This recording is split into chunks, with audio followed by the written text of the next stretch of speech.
Paz do Senhor, meus irmãos, em Cristo Jesus. Estamos aqui para ministrar mais uma vez a palavra de Deus que veio do Senhor para o nosso coração, para que nós possamos compartilhar e repartir com a tua vida.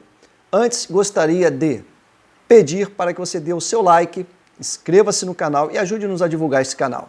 Nós precisamos conseguir ampliar o canal com 1000 inscritos. Se nós tivermos 100 pessoas inscritas, você, e multiplicar isso por 10, nós conseguiremos ampliar a nossa linha de ministração da Palavra de Deus para 1000 inscritos. Ajude-nos a fortalecer esse canal. Esse canal não tem por objetivo nenhuma linha comercial, mas o objetivo principal é divulgar a Palavra de Deus. E eu conto com você. Dá o seu like, você tem amigos aí na sua rede, pode compartilhar, pedir para que se inscreva no canal Pérolas de Deus Oficial Pastoras Amor. E aí você dá esse likezinho aí e nos ajude a ampliar e divulgar mais efetivamente a Palavra de Deus através do nosso canal. Esse é o nosso objetivo, nós estamos aqui tentando nos adequar, nos aperfeiçoar. Estamos com algumas dificuldades de iluminação, de equipamentos, mas tudo isso está sendo providenciado. Eu digo que quando o inimigo pensa que está dando uma rasteira na igreja, quem está caindo é ele. Porque nós estamos vendo uma mobilização geral, grupos de oração, grupos de intercessão, pessoas que nunca entraram num sábado para orar na igreja, estão orando agora. Irmãos, o medo tem esse lado bom e positivo também. Tem pessoas apavoradas. Eu conheço um irmão aqui, um amigo meu, que eu nunca vi ele falar em oração. E agora ele criou um grupo aqui de oração, aqui está orando desesperadamente. Mas olha que bênção, o inimigo pensa que está derrubando a igreja, mas tem tanta gente agora tão aflita que está orando como nunca orou na sua vida. Tem 10, 20, 30 anos de crente, mas está orando como se tivesse já 10 anos de oração. Olha, graças a Deus, glória a Deus, porque quando o inimigo das nossas almas, o inimigo número 1 que eu sempre trato de Deus, de Jesus Cristo, Nazareno, ele pensa. Mas, em contrapartida, Deus está agindo sobre a sua igreja, uma igreja que estava esfriando, como Laodiceia, estava morna, como Laodiceia, igrejas frias. Tem um retrato no livro de Apocalipse sobre as 7 igrejas da Ásia. Mas nós não vamos entrar nesse detalhe, porque nós vamos fechar aqui esse breve comentário introdutório e vamos diretamente para a palavra de Deus, que está em Jeremias, capítulo de número 29, verso de número 11, que diz: porque sou eu que conheço os planos que tenho para vocês, diz o Senhor, planos de fazê-los prosperar e não de causar dano, planos de dar a vocês esperança e um futuro. Porque sou eu que conheço os planos que tenho para vós. Jeremias, ainda novo, começa a profetizar, escolhido por Deus, especialmente para falar para o povo de Israel. E nós sabemos de toda a corrupção, de toda a vida pagã aonde Israel estava inserido na terra, que se deixaram levar. E é importante nós falarmos isso, se deixaram levar. Deus sempre levanta os seus profetas. A história, ela está cheia de homens e mulheres levantados por Deus para profetizar a um povo. E hoje, não diferente é, Deus tem levantado profetas. Estamos vendo aí alguns acontecimentos que já foram previamente avisados e profetizados. E para quem não crê, leia Apocalipse, leia Mateus 24, Ezequiel, Daniel, todos livros escatológicos e proféticos. Mas, falando de Jeremias, o recado é para que nós venhamos a mensurar, medir, avaliar o nosso comportamento em relação não só às coisas da igreja ou de Deus, mas o nosso comportamento diante da sociedade. Como é que nós temos vivido? Como é que tem sido o nosso comportamento? É bom nós avaliarmos essas questões, porque é de suma importância. Não adianta nós sermos muito crentes na casa de Deus, ou até católicos que estão nos assistindo. Não adianta você ser muito católico lá dentro da igreja, na missa. Você tem que ser cristãos, que eu digo cristãos porque cremos em Cristo Jesus, nosso Senhor e Salvador, aquele que um dia foi pregado no madeiro, mas louvado seja Deus, aquele madeiro ele está vazio, porque o nosso Jesus Cristo, ele está à direita de Deus Pai, e ele ali nos contempla e intercede por nós. A conclusão, ou dentro desta palavra, nós queremos dizer o seguinte, quem crê em Cristo Jesus tem todos os motivos para ser verdadeiramente feliz. Porque muitas vezes esquecemos de olhar para Jesus. Nos distraímos com coisas deste mundo, perdemos o foco e ficamos desanimados. Nós, como sacerdotes, digo no plural porque são vários, não só eu, acho que essa observância, quando a gente conversa com alguns amigos pastores, observa a igreja desanimada e pouco participativa nos trabalhos de oração. Irmãos, amigos, ninguém vence uma corrida se não treinar. Ninguém vence um desafio se não investir fortemente, se não se qualificar e se não se preparar. Então nós estamos vendo aí um dia de competição. Pastor Azamor, que competição é essa? A competição é entre o bem e o mal, que sempre existiu. Desde o livro de Gênesis, está lá a competição, onde Adão e Eva se submetem a comer do que era impeditivo, proibido. Abel e Caim nascem, Caim mata Abel, e dali Caim passa a ter uma marca, a qual Deus colocou, para que ele vivesse as agruras e aflições do mundo, e vivesse algum tempo sem que ninguém o ferisse ou o matasse. Entretanto, a gente fecha aqui essa colocação, porque o que é importante você compreender nesta mensagem, muito objetiva, muito singela. Nós, como dissemos, nós estamos nos adequando, iluminação, equipamento, som, estamos encontrando alguns detalhes, mas que nós iremos superá-los. Até porque esse tempo que Deus está dando para a igreja é um tempo para nós buscarmos caminhos de aprendizado, de resiliência, porque nós temos muitas crenças limitantes e muitas vezes essas crenças limitantes nos colocam como nós temos domínio sobre o nosso eu, nosso ser, nosso comportamento, em todos os aspectos, até as questões espirituais. Não é bem assim que as coisas funcionam. E esse momento de reflexão que nós estamos mais centrados nos nossos lares, alguns saindo das suas escalas profissionais de trabalho, mas em suma, 90% das igrejas estão com as suas portas fechadas. Eu sempre preguei que eu sou um pastor muito interessado em estudo de escatologia, sempre avisei que um dia isso iria acontecer.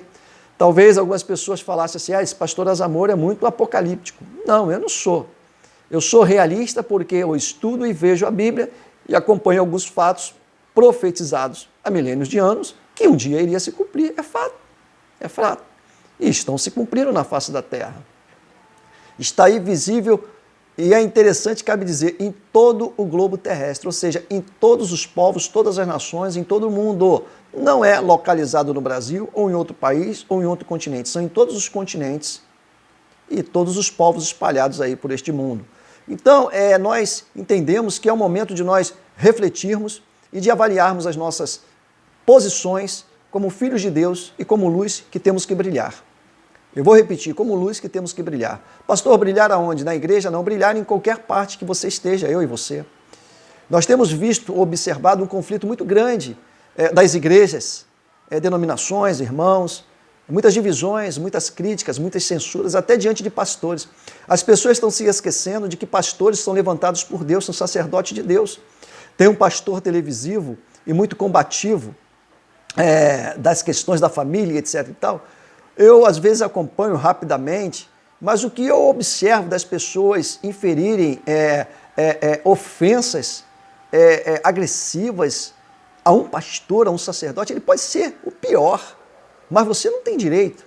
O respeito dentro da cadeia cristã, ela tem que ser funcional e praticada. Tem muita gente que é santo dentro de um aspecto da sua visão dentro da igreja, mas sai e cadê a sua santidade, a sua comunhão e a sua relação fraterna com todos, e especialmente para pastores que são sacerdotes? Posso eu até me colocar nesta questão. Se alguém me perguntar, pastor, o senhor orou para ser levantado a pastor convencional? Irmãos, eu nunca orei por isso. Nunca orei para ser pastor. Deus aprove ele ter me escolhido e assim eu também libero para aqueles que hoje pastoreiam as suas igrejas, independente do tamanho e número de membros. Pastor é pastor. Davi foi chamado da frente de um pequeno rebanho de seu pai Jessé. Não era um grande rebanho, era um pequeno, tanto que seus irmãos vão inquiri-lo, onde é que tu deixaste as nossas ovelhas de papai? Eles estavam preocupados com aquele pequeno rebanho, que era o rebanho de subsistência da sua família, da sua casa. Então, isso independe. O que depende é o chamado, que ele é divino e ele é de Deus. Então, essa avaliação é muito boa. E eu quero trazer também mais uma palavra que agrega aquilo que nós lemos de Jeremias, capítulo 29, e o verso de número 11. Trazer Romanos também, que é uma palavra que eu amo muito, quando diz, rogo-vos, pois, Paulo escrevendo aos Romanos. Era uma cidade muito equilibrada, muito desenvolvida na época, uma capital exponencial da época, Roma, onde já tinha muitos irmãos que se reuniam, algumas igrejas em alguns templos e algumas igrejas em algumas casas que se formavam e cresciam. E ele diz, rogo-vos, pois, irmãos, pela compaixão de Deus, que apresenteis os vossos corpos em sacrifício vivo, santo e agradável a Deus, que é o vosso culto racional, racionalidade, ponto. Verso de número 2, e não sedes conformados com este mundo, vou repetir, e não vos conformeis com este mundo, mas transformai-vos pela renovação do vosso entendimento, para que experimenteis qual seja a boa, agradável e perfeita vontade de Deus. Qual é a boa, agradável e perfeita vontade de Deus? Cabe nos avaliarmos dentro dessa dimensão daquilo que Paulo escreve aos Romanos, capítulo de número 12. É importante, eu vou até ler algo que eu registrei aqui, muito importante e interessante.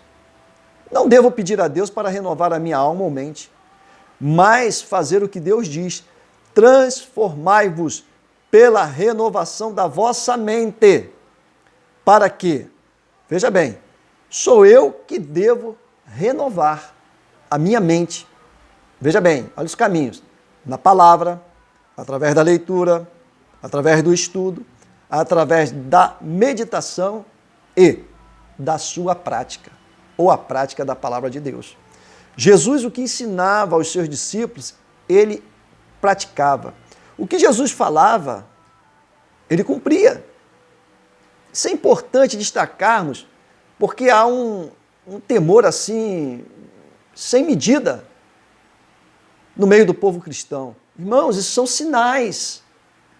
Isso são sinais. E eu sempre chamei a igreja a responsabilidade de orar. Não, presta atenção no que eu vou falar, é muito interessante para você meditar. Deixa o leite derramar no chão e recolha ele. O que eu quero dizer? Irmãos, oração, quando o leite derrama, ela é boa, Deus ouve. Os ouvidos de Deus estão atentos.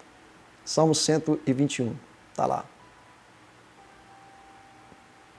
Deus ouve todas as coisas. Deus ouve todas as coisas. Mas presta atenção, o leite está derramado. E vai uma pergunta aí para a tua reflexão. Orastes antes para que o leite não fosse derramado acidentalmente? Oraste antes para que Deus pudesse preservar a tua vida? Interrogação, né? Pensa aí um pouquinho aí. Porque eu volto a dizer uma coisa interessante, bacana. Isso aí é uma pernada no inimigo. Que muitos grupos de oração estão sendo se formados para tudo. Tem grupo de oração de tudo. Eu nunca vi tanto grupo orar pelo Brasil. Se continuar essa oração, o Brasil vai superar as potências do mundo rapidinho. Abrir e piscar de olho, que é tanta gente orando. Agora, orava antes. Aquele sábadozinho de 2 horas de trabalho de oração. Você ia? Sim ou não? Às vezes o pastor fala, é aquele ouvido de mercador, né? Entra pelo um ouvido e sai pelo outro, porque as prioridades no sábado ou num dia pela manhã de consagração, as prioridades são muito individuais. Mas agora, enfaticamente, claramente, como eu sou, não sou um pastor político, eu sou bem claro e incisivo dentro das responsabilidades que pairam sobre os nossos homens, nossas vidas como cristãos. O leite derramou. Segura. E como empresário, uma coisa que eu não gosto de falar, a economia global foi afetada. Para levantar isso, o presidente já falou hoje numa entrevista, leva-se anos. Pastor, mas eu vou orar. Legal, ora. Ora. Porque a restauração de uma economia, agora eu falo como aquele que tem experiência, fazer caixa, levantar o negócio, adquirir rentabilidade, trazer o negócio dentro de um conceito mais assertivo e com retornos financeiros diante de uma situação economicamente complicada. Eu não vou falar em crise não, irmão. Crise, esquece esse nome. Sangue de Jesus tem poder. Esquece esse negócio de crise. Isso aí já ficou no passado. Eu vou dizer para os irmãos, um dia que eu cheguei em casa para meu pai sempre foi comerciante, eu cheguei chorando, que eu trabalhava numa empresa horrível, falei, pai, a situação está essa, lamentei, chorei na mesa, que eu almoçava sempre com ele e com a minha mãe. Ele falou, meu filho, eu vou te falar para você uma coisa, para você medir o que você me falou. Difícil era na minha época, eu não tinha uma televisão, eu não tinha um emprego, a CLT ainda estava sendo formatada, consolidações das leis trabalhistas. Eles não tinham recurso nenhum. Tinham que dar um jeito para trabalhar e ganhar o pão de cada dia. Hoje, meu filho, você tem uma vida muito melhor, mais adequada. E quero te dizer uma coisa, meu filho. Não há tempestade que não passe na vida de um homem. Eu absorvi isso na minha vida, porque eu entendo que meu pai era sábio, com pouca instrução cultural, mas a vida, a melhor escola, o ensinou. E eu gravei isso e jamais esquecerei. A tempestade vai passar.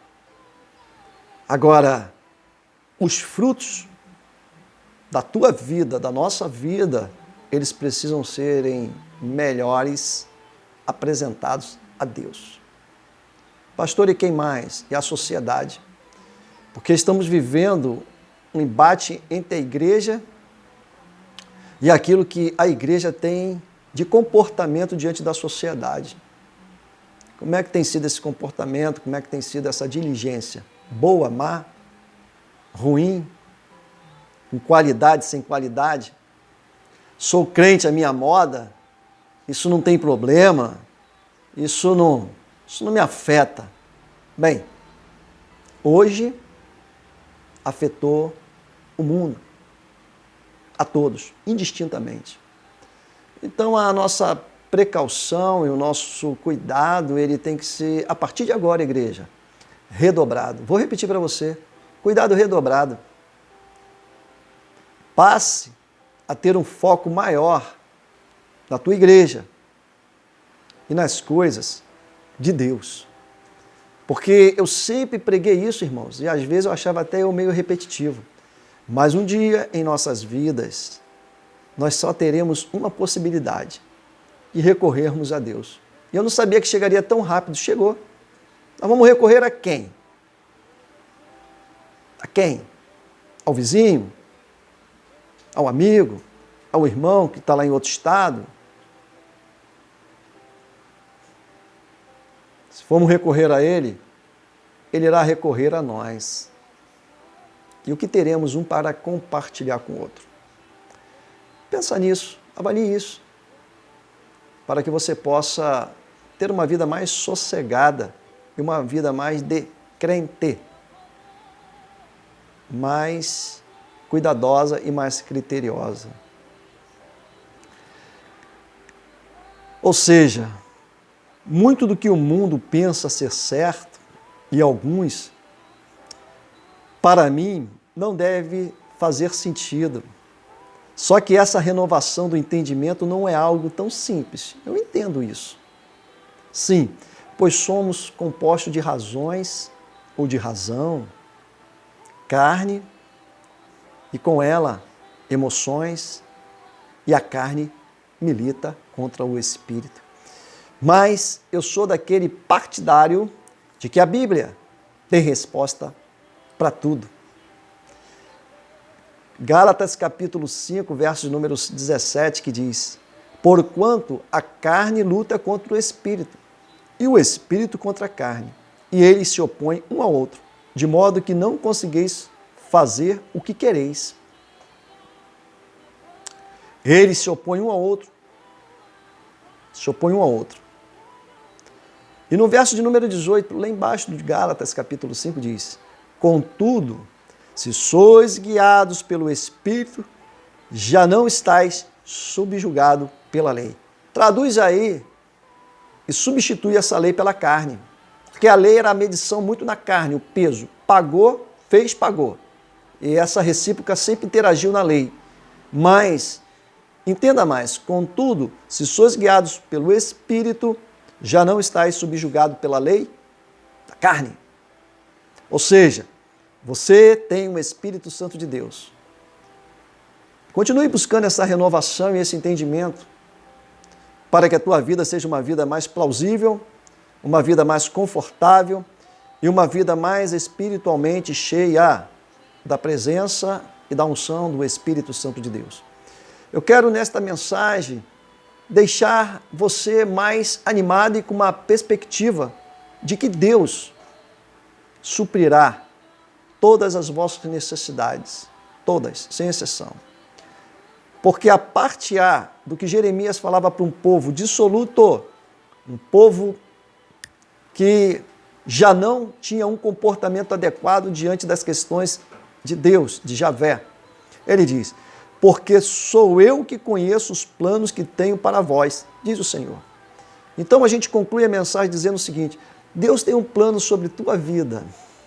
E esses planos não irão faltar, não irão falhar, não serão interceptados por um momento que nós estamos vivendo. Pelo contrário, planos, projetos de Deus serão totalmente cumpridos e realizados na tua vida. Creia nisso, confie nisso, porque os planos que tenho para vocês, diz nessa tradução NVI, mas numa outra tradução diz: os planos que tenho para vós. Então, Deus tem um plano para cada um de nós. Cada um de nós. Creia nisso, porque o Senhor vai nos fazer, mesmo diante de alguns pontos não favoráveis e até desfavoráveis, nos fazer prosperar.